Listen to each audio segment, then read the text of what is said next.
పరలోకంలో కూడా కుటుంబాలు ఉన్నాయి, ఈ లోకంలో కూడా కుటుంబాలు. మీకు మరో మాట చెప్పనా, ఆ పరలోక కుటుంబాలతో ఆదాముకు పరిచయం ఉంది. పరలోక కుటుంబాలతో ఎవరికి పరిచయం ఉంది? ఆదాముకు పరిచయం ఉంది. అందుకే ఆదాము పొరపాటు చేసినప్పుడు, తప్పు చేసినప్పుడు ఆ కుటుంబాలు తిరస్కరిస్తారేమోనని భయపడ్డాడు. ఈ మాట ఎక్కడుంది? యోబు గ్రంథంలో ఉంటుంది. 31వ అధ్యాయం 34వ మాట చూడండి. మహాసమూహమునకు భయపడియు కుటుంబముల తిరస్కారమునకు జడిసియు నేను మౌనముగా నుండి ద్వారము దాటి బయలు వెళ్ళక రొమ్ములో నా పాపము కప్పుకుని ఎడల పరమనున్న దేవుని దృష్టికి నేను వేషధారణ నవ్వుదును. ఏమంటున్నాడు? మహాసమూహమునకును భయపడియు కుటుంబాలకు నేను భయపడితే వారు తిరస్కరిస్తారని భయపడితే అని మాట్లాడుతున్నాడు. అసలు ఎవరు కుటుంబాలను తిరస్కరించాడు? ఆ పై వచనం చూడండి. ఆదాము చేసినట్లు నా దోషములను దాచిపెట్టుకుని. ఆదాము చేసినట్లు నేను చెయ్యను. ఆదాము ఏం చేశాడంటే ఆ కుటుంబాలు తిరస్కరిస్తాయని భయపడి దోషములను దాచిపెట్టుకున్నాడంట. సరే, ఈ విషయం అలా ఉంచుదాం. కుటుంబాలుగా కూడి మీరు సంఘముగా జరిగించుకుంటూ ఫ్యామిలీ విత్ గాడ్ అని దీనికి పేరు పెట్టుకుని యానివర్సరీ కార్యక్రమం జరుగుతుంది కాబట్టి ఈ కుటుంబాలకు చెబుతున్నాను, మనం కుటుంబాలు కాకముందే అక్కడ ఇంకో కుటుంబం.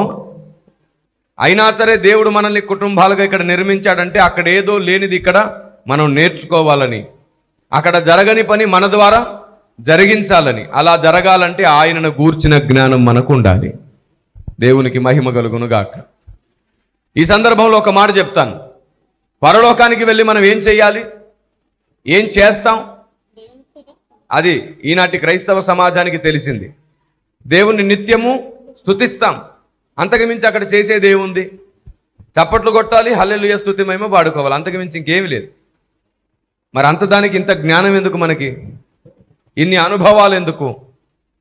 ఇంత డిప్లొమాటిక్ ఇష్యూస్ అన్ని బైబిల్లో రాయడం ఎందుకు? గమనించండి, మనం కేవలం అక్కడికి వెళ్ళి స్తుతి మాత్రమే చెయ్యము. స్తుతి చేస్తాం కానీ స్తుతి మాత్రమే చెయ్యము. అక్కడ దేవుడు మనకు కొన్ని బాధ్యతలు ఇవ్వబోతున్నాడు, కొన్ని ఉద్యోగాలు మనకు అలర్ట్ చేయబోతున్నాడు. చూడండి, నేను మీకు ఆ విషయాన్ని బైబిల్లో నుండి చూపిస్తాను. అంతకంటే ముందు మీకు ఒక విషయం అర్థం కావాలి. అక్కడున్న కుటుంబమైన దేవదూతలు కూడా అందరూ కలిసి ఒకేసారి స్తుతి చెయ్యరు. నేను స్తుతి చెయ్యరు అన్నానా? అందరూ కలిసి ఒకేసారి చెయ్యరు అన్నానా? కొందరికి ఏం అర్థమవుద్ది?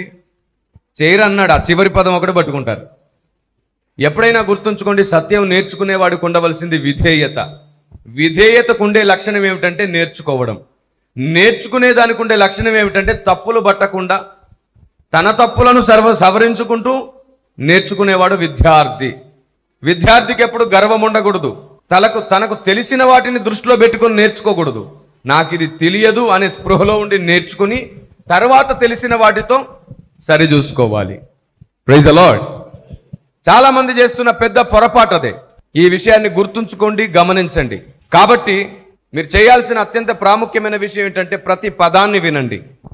దేవదూతలు అందరూ కలిసి ఒకేసారి స్తుతి చెయ్యరు అంటే వేరువేరుగా గుంపులుగా స్తుతి చేస్తారు అని అర్థం. ఎందుకంటే వారికి బాధ్యతలు ఉన్నాయి. మీరు చెప్పండి, 91వ కీర్తన 11వ వచనంలో ఏం రాయబడింది? మన మార్గములలో దేవుడు తన దూతలను ఆజ్ఞాపిస్తున్నాడు. ఇప్పుడు చెప్పండి, దేవదూతలు మనల్ని కాపాడడానికి మన చుట్టూ ఉన్నారా లేదా? ఉన్నారు.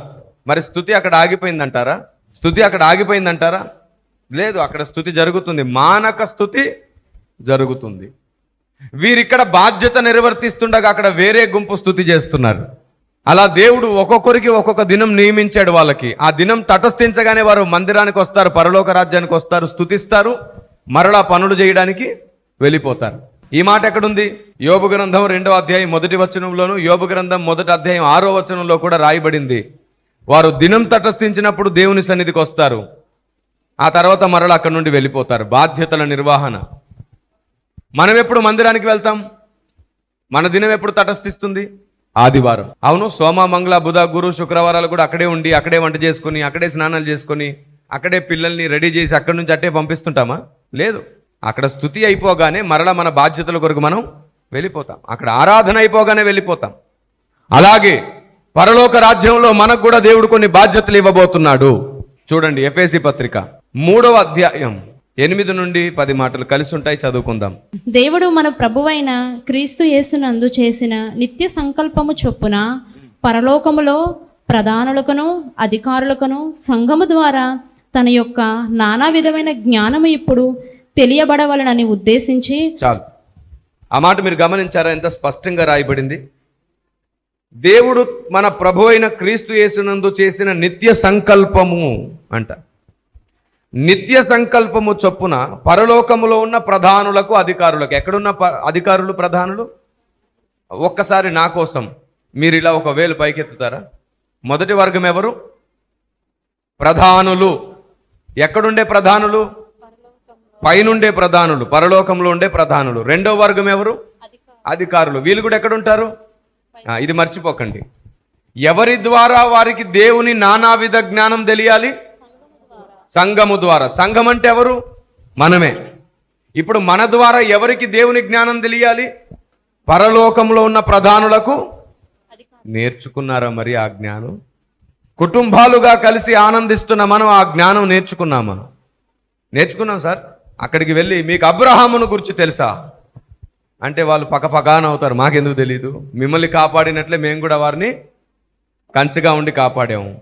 మీకు రక్తస్రావం కలిగిన స్త్రీ తెలుసా? ఎందుకు తెలియదు? మీరు ఏం చెప్పినా భూమి మీద ఉన్న చరిత్ర అంతా వాళ్ళకి తెలుసు. మీకు విశ్వాసము, నీతి, యథార్థత తెలుసా అంటే మీరు పుట్టక ముందు నుంచి తెలుసా అంటారు.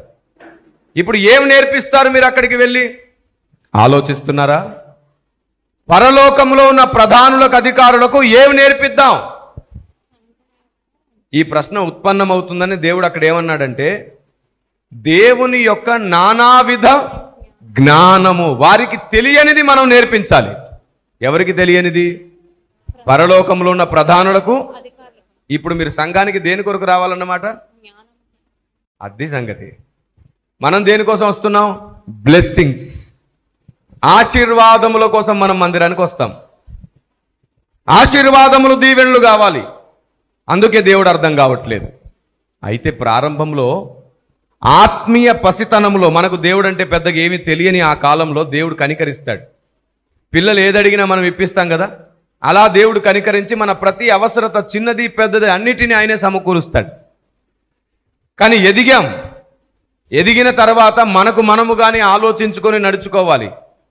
మనకు దేవుడు అర్థం కావాలి, వాక్యం అర్థం కావాలి, జీవితం అర్థం కావాలి, విరిగి నలగడం అర్థం కావాలి, పోరాడడం అర్థం కావాలి, ఆశీర్వాదం అర్థం కావాలి, వారసత్వం కూడా అర్థం కావాలి.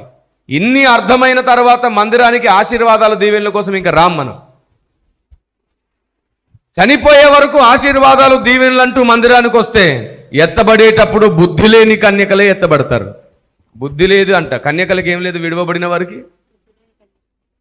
దేవుని గూర్చిన బుద్ధి, దేవుని గూర్చిన జ్ఞానం లేదు.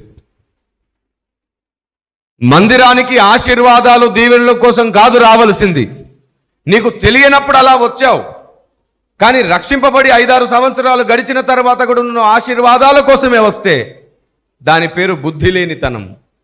మరి ఎందుకు రమ్మంటారు సార్ అంటే, నువ్వే ఆశీర్వాదంగా మారిపోవాలి, అందుకు నువ్వు మందిరానికి రావాలి. Praise the lord. ఆశీర్వాదముల వెంబడి నువ్వు కాదు, నీ వెంబడే ఆశీర్వాదము రావాలి.